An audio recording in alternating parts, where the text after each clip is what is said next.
Today, we're going to be talking about the people of the scripture. This is possibly one of the more controversial segments I'm going to be recording for this. You'll see why. Now, when we speak of Canaan, we are talking about the eastern end of the Mediterranean. It is broadly what's now Israel, Palestine, Jordan, Lebanon, Syria. The people who lived there 3,000 years ago all called the land Canaan, in their own language, called themselves Canaan. They all have a common culture. They speak dialects of the same language. 3,000 years ago, writing is spreading using the alphabet among all of them. And they are all influenced to a greater or lesser degree by both Egypt and Mesopotamia. By 3,000 years ago, the Phoenicians, that is the coastal Canaanites in their cities, have begun expanding across the Mediterranean. Now, all of these people have some very common religious ideas. One of the most essential is the concept of prayer and sacrifice form a contract or a covenant between gods and humans. The sacrifice you make obligates the god, or you make a sacrifice to fulfill an obligation to your god. Most of them are based around the concept of what is called henotheism. This is the idea that your tribe or your city has one primary god.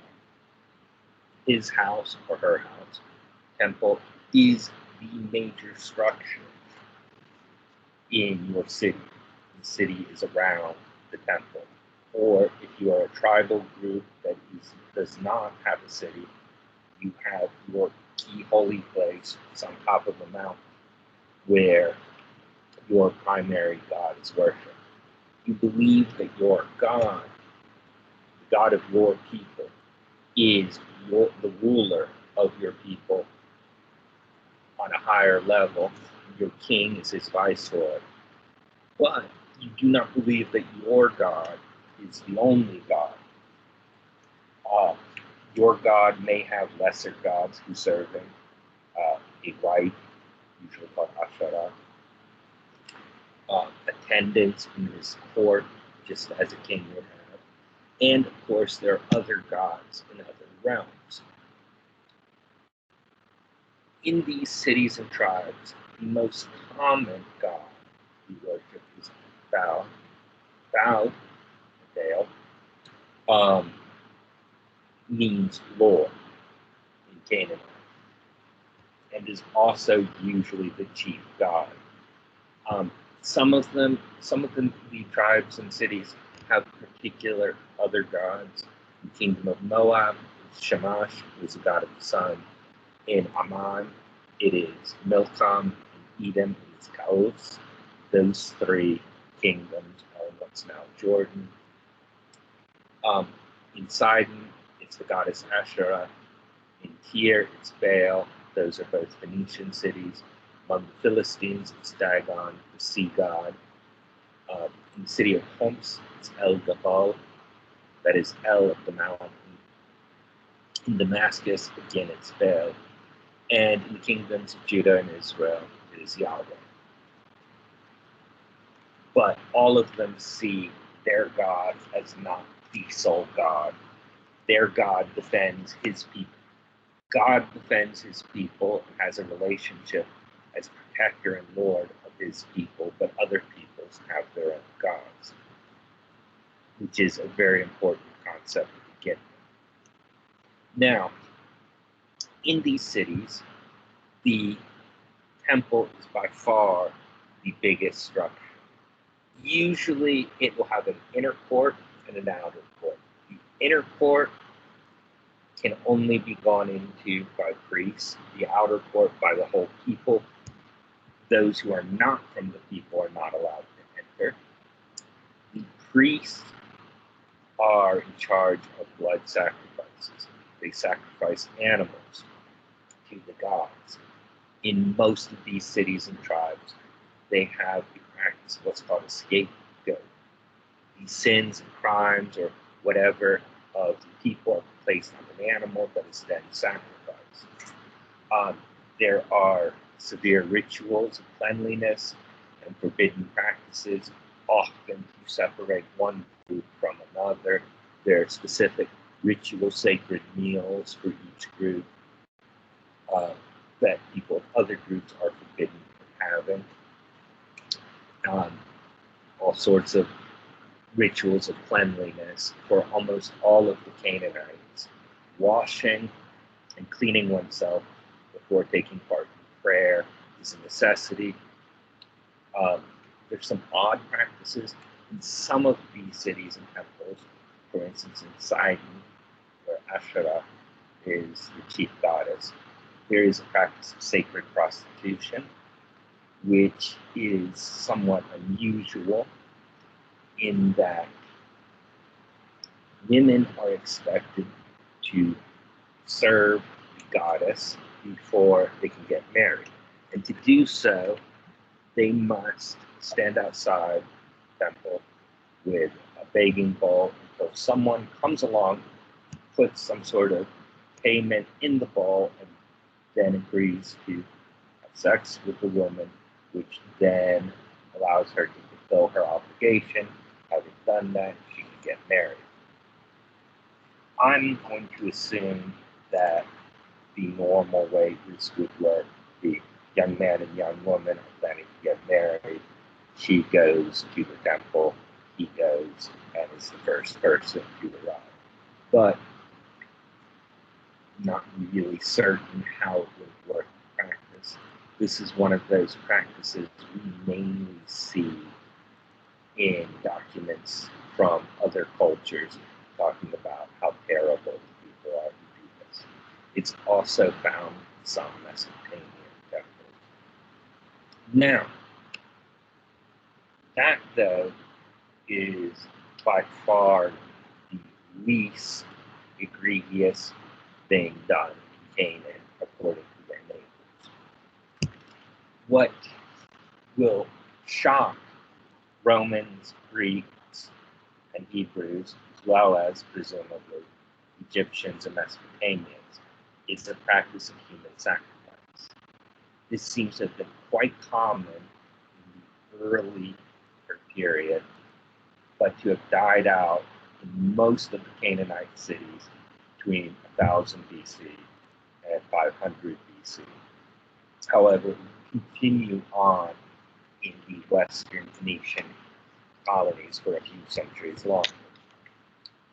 For a long time, people did not believe that this actually happened, simply because it is the sort of thing you would say about your enemies.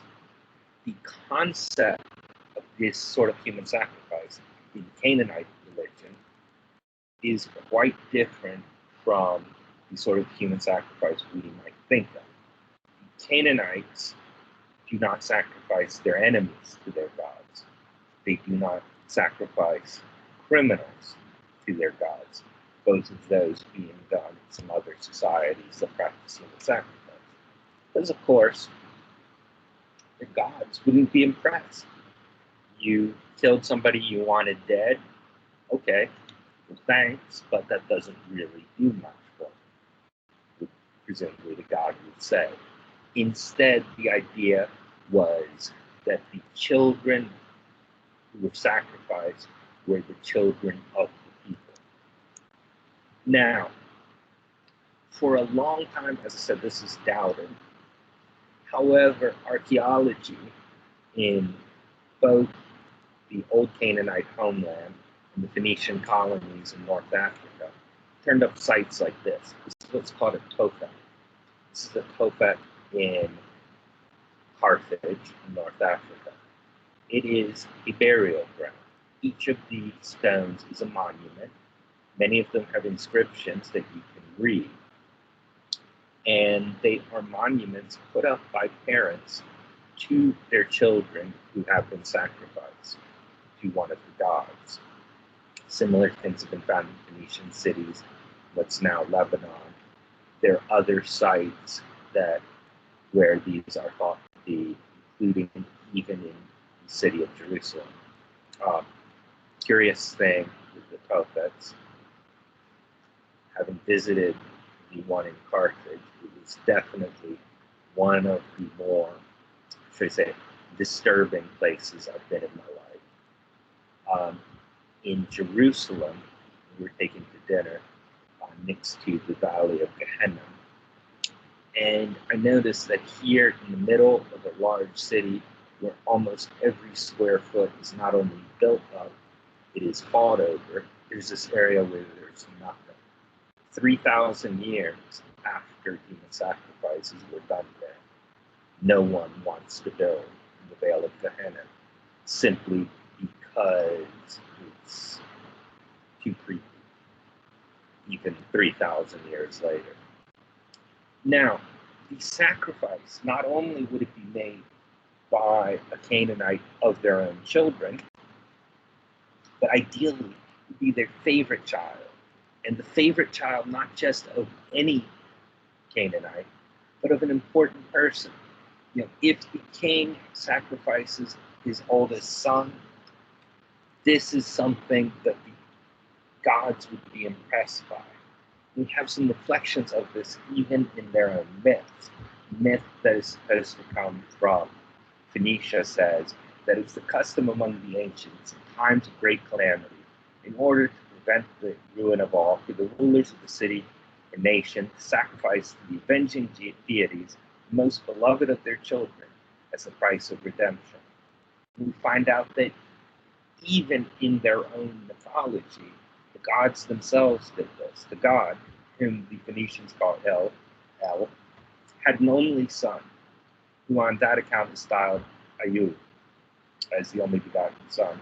And when great dangers from the war beset the land, he adorned the altar and invested the son with the emblems of royalty and sacrificed him. And the sacrifice of the son, of the god, was enough to save the people. You can see this reflected in other traditions more recently. Certainly, this is a very powerful mythic idea that lasted among these Canaanite peoples even long after human sacrifice had been abandoned. And as you may have noticed, that story of El has certain similarities with others. By the late second millennium BC, so as we're approaching the year 1000, there are a group of tribes who have coalesced in the south central part of Canaan. And they have some ideas about their God, Yahweh. They share many beliefs with their neighbors. Of course, even when they don't, they live in this environment. They will claim that their ancestor, a man named Abraham, had been ordered by his God, Yahweh, to sacrifice his eldest son to Yahweh. Like any reasonable Canaanite, when his God spoke to him, telling him, I want you to kill your oldest son in honor of me, he thought, well, of course, that is a perfectly normal thing for a God to ask for. I think in our society today, that seems like a very odd reaction. If you were speaking to someone you believed was a God, and the God asked you to kill your children, you would probably decide to stop listening to that God.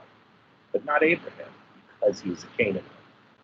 Now, Abraham, of course, does go ahead with the sacrifice, but Yahweh provides a ram in substitution for his son, either Isaac or Ishmael, depending on who's telling the story. And Yahweh forms a covenant with Abraham and his descendants. Abraham's descendants will be these 12 tribes who will settle in this land, the 12 tribes of Israel. um, to whom, they claim, God has promised this whole land. Now, these hill tribes, these 12 tribes, will claim that they spent time down in Egypt after the time of Abraham, until Moses led them back to their homeland, back to Canaan. As of interest, Moses is a uh, Egyptian name. It is of the same type as Thutmose, Ramses, Tammoses, and so on. It means given by a god, only the god's name is missing, but it's a genuinely Egyptian name origin. Now, the tradition says that on the way out of their bondage in Egypt, before they had come to Canaan, Yahweh had given them laws inscribed on tablets, and those they carried in a box covered with jewels and precious metals called the Ark of the Covenant. Now, whether or not these tribes really had come out of Egypt or were Canaanites who had always been there, they certainly thought they had come out of Egypt. And that journey from Egypt begins to be part of their identity. Otherwise, their beliefs, stories, and practices, just like their language, show them to be closely related to their immediate neighbors. The earliest inscriptions in Hebrew come from non-Israelite kingdoms in Moab and Edom. They build religious shrines that have the same basic floor plan as the religious shrines of their neighbors. But this tradition, they've escaped from slavery in Egypt, begins to form a growing part of their identity. They have religious rituals centered around memory of that event. Now, around the year 1000, these tribes coalesce into a kingdom of Israel. All the tribes become part of it. The first king, Saul, is overthrown by David. David's descendants, that is the house of David, will rule for centuries over these kingdoms. David conquers a city, Jebusite city, called Jerusalem, and he will make it his capital.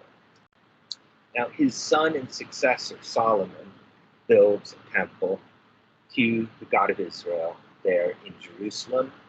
He cooperates on building it with King Hiram, king of the Phoenician city of Tyre, who provides him cedars of Lebanon with which to build, and helps Solomon build a fleet in the Red Sea so that they can send expeditions to the land of Ophir. Allegedly, of course, the Queen of Sheba visits him, other things like this.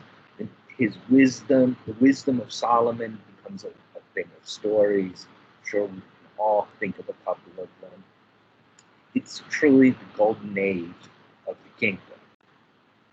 Solomon's temple is built in the same pattern as temples to other gods throughout the land of Canaan.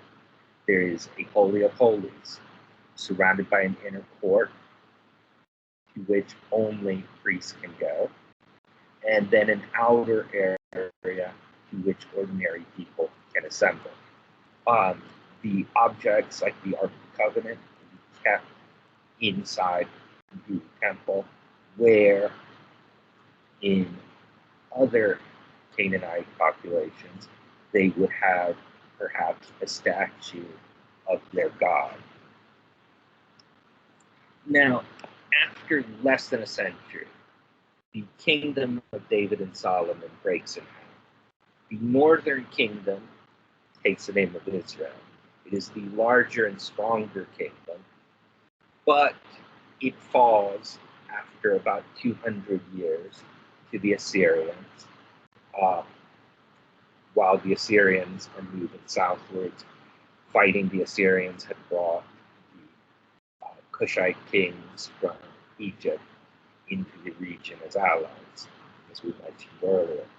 The Assyrians take many of the leading families in Israel who live in distant parts of their empire. But the southern kingdom of Judah endures. Now, in Judah, the religious beliefs begin to become even more developed. Under King Josiah, a series of reforms are made. From this point on, all sacrifices can only be made at the Jerusalem temple. Of course, they are sacrificing animals to their gods still. And the oldest parts, as far as we know, of the Hebrew Bible begin to come into existence in this period. Now, Judah, despite all the things going on in it, is not able to continue to develop on its own. The Assyrian Empire falls in 612. In its place arises a new empire, that of Babylon, under Nebuchadnezzar. Nebuchadnezzar begins bringing the entire Fertile Crescent under his control. And in 598 BC, he besieges Jerusalem. Next year, he conquers it, and he takes the king Jeconiah, the prophet Ezekiel, and many others with him back to Babylon. His successor, Zedekiah, is warned to stay out of the fray by the prophet Jeremiah. But Zedekiah makes an alliance with the Egyptians, thinking that this will help preserve the independence of Judah. And unfortunately, he makes a bad gamble. Jerusalem is captured. Nebuchadnezzar destroys the city. The Temple of Solomon is destroyed. Jerusalem is no more. Judah is gone. At this point, many captives, people from the leading family, the royal family, the priestly caste, are taken back to Babylon.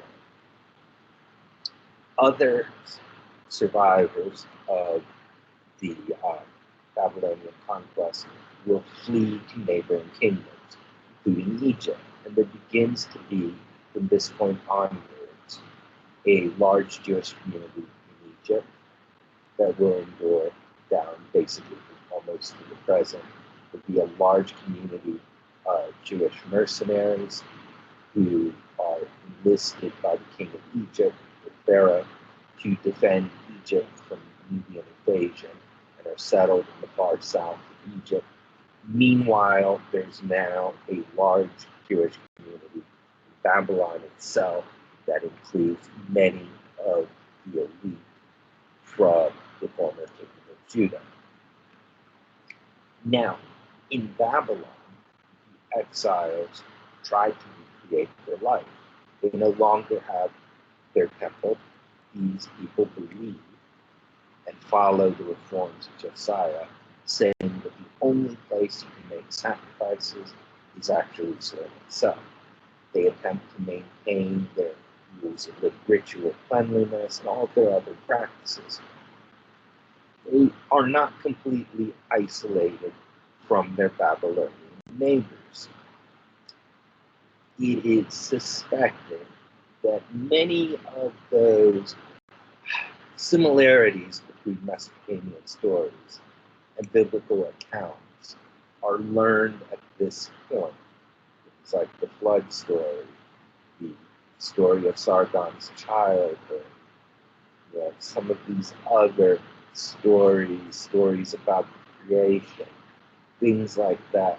The Sumerian Babylonian king list, the series of kings before the flood, all of these begin to be absorbed by the people of Judah in exile in Babylonia. They're not there terribly long before the Babylonian Empire is conquered by the Persians under their ruler Cyrus the Great. Cyrus, in 539, takes Babylon. The following year, he announces that the people of Judah, they return home. The prophet Ezra and a small group take him up on this offer and go back to try to rebuild Jerusalem and their temple. Others follow under Zerubbabel 20 years after, and there's a slow movement of people back to Judah. Under Ezra, they begin to rebuild the temple. This is the second temple. Now, during this process, the Hebrews are moving slowly towards monotheism. If we look at the very oldest evidence, they don't seem to believe that there is one God of the universe. Monotheism, of course, had been first pushed in Egypt in the 14th century BC by Akhenaten. Whether Akhenaten's ideas influence what happens later is one of the great mysteries of history. Certainly Moses is not a monotheist. If we look at the Ten Commandments, you see that what God says to Moses is, I am the Lord your God of Israel. You shall have no God before me. No God before me does not mean I am the only God. It means I am your main God, your true God. You can have side gods, but I am the God who's always there for you, and you will always be there for me. You need to worship me before you worship another God. But other gods exist. There is evidence that quite late, not only might there be other gods in existence, but that Yahweh himself has a goddess as a wife, Asherah. There are rules that are common to other groups within Canaan, and some of these rules of cleanliness seem to be meant to separate the Israelites from their neighbors. For instance, among the Philistines, pork was considered the most prized meal. Philistine sites can be identified by the number of pig bones on them. To prove that you are not a Philistine, you do not eat pork. Another group had a ritual meal involving the cooking of a kid, that is, baby goat, in its mother's milk. This also passes in to the rules that are being developed. You cannot eat this. These rules of what you cannot eat are meant to separate you from your neighbors. Everyone has a common culture. They dress the same. They speak the same language. How do you know that someone is not of your people? They eat food that is forbidden you, and you eat food that is forbidden them. In other words, you cannot eat together, because eating together is a real danger. If people eat together, then they become friends. If they become friends, next thing you know, they'll start intermarrying, and your group identity would disappear. This is something that shows up a lot throughout time. Certainly, it's one of the more interesting rules that's carried over even here in the American South into the 1960s. People should not eat together, because if they eat together, everything else follows. Now, while these rules and ideas are coalescing, the Hebrew Bible comes together. Sometime around 500 BC, the text of what we know as the Torah, the holy book of Judaism, the most holy scrolls, also called the Pentateuch, or the 5 books of Moses, begin to be written. These are the books called, in most Christian Bibles, Genesis, Exodus, Deuteronomy, Numbers, and Leviticus. Tradition said that Moses wrote these books. Well, if you look at them and you read them, you can be pretty certain Moses couldn't have written them because they contain descriptions of Moses' death. Well, perhaps God told them that he was crying as he wrote it, some people have supposed. But there are also other giveaways, such as phrases that say, and so it has been from the time of Moses down to the present. It suggests whenever it was written, it was sometime long afterwards. So, who wrote the Bible? When was it written? One thing that we can be fairly certain is the final version is written after the exile in Babylon, and we can be fairly certain that it uses older texts. Now, in the 19th century, a very smart guy named Julius Wellhausen came up with a proposal that there were 4 original texts. Well, Julius Wellhausen was a German, so he pronounced the J as a ya. So his 4 texts are known by letters J, E, P, and D. J for the Yahwist, E for the Elohist, P for the priestly, and D for the Deuteronomist. And he proposed that these 4 separate texts could be found in the first 5 books of the Bible. The Yahwist and the Elohist he separated because he noticed that you have multiple stories that are told twice, slightly different versions. And those versions, one version always gives the name of God as Yahweh, the other as Elohim. And once he had separated these out, he saw something else going on. He saw that there was a text that he called the priestly text that was very concerned with law and rituals, and finally a text that he called the Deuteronomist, which he believed to be a scroll that was supposed to be written by Moses and was found inside the temple at the time of King Josiah, presumably it was written at that time. So, as this became more elaborated, you could see that the text, God is Elohim, came from that old northern kingdom of Israel.